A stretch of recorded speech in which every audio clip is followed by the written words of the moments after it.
It is the final day of our Venture Capital Week-long special. Our next guest company is seeking funding to market and enhance technology. But where will the cash come from? Venture capitalists north or south of the border?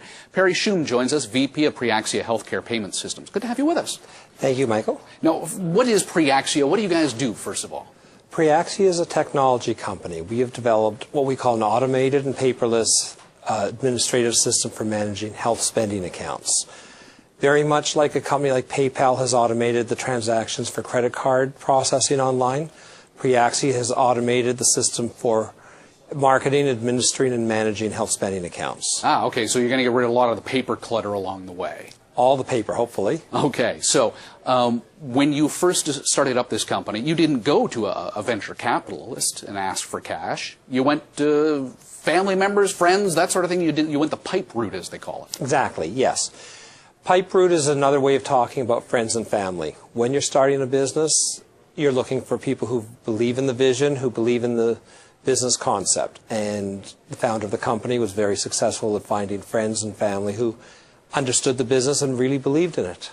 Now, you go that route as opposed to the venture capitalist route, which some would call the vulture capitalist route for that point. So you almost went angel investor, as it were. Well, I don't know if it's called angel investor or not. It could very well be. We chose not to go to the venture capital funds for a number of reasons. The funds are very good, but often they take a lot more control of the company. Sometimes they have more stipulations regarding how the money can be spent. And I think from our perspective, it was important that the people who are involved in the company have a passion for the business. So on round 2 of funding, why would you go the venture capital route? Is the founder's family all tapped out at this point? What's going on? Our families are doing very well here. We've chosen to expand our horizons. We have gone from a concept, or what we'd call seed capital funding, to proving a business concept. We've built the technology. We're out there in the marketplace. We're building it as we speak. Over the last week or so, we've got agreements with agencies that represent hundreds of brokers across Canada that we're starting to roll out for the beginning of the year. It's now time to really build the business, and we have to decide, do we want the funding to come from within Canada or outside of Canada? Now, you sort of straddle the border as it is. You're incorporated in Alberta, you trade over the counter in the United States, yes. You understand how that world works. So when it comes to deciding whether or not you are going to talk to a VC in Canada versus the United States, let's start with the U.S. What are some of the benefits of going stateside instead of here at home? Well, truth is we're not looking for just money. What we are looking for are partners and people who can help us to build the business. We are a Canadian company. We are growing in Canada. We are preparing to expand into the United States. So we have to decide where we can get the best combination of funds and expertise. So one of the advantages, should we go the U.S. route, would be that we would be finding partners who help us to expand and grow into that marketplace. All right. Now, if you were instead to go with a Canadian VC, what would be the benefits of that, aside from we're all quite polite? Well, very polite. We are still working in Canada. Canada is our home market, and we're always going to be here. So we're working very hard to expand in this marketplace as well. So both marketplaces, we're looking for expertise, and we just have to determine what the balance is. Okay, well, let's talk about how you come to a conclusion about what that balance is, because the U.S. is a substantially larger market than here in Canada, and we have a whole different way of going about healthcare than they do in the United States.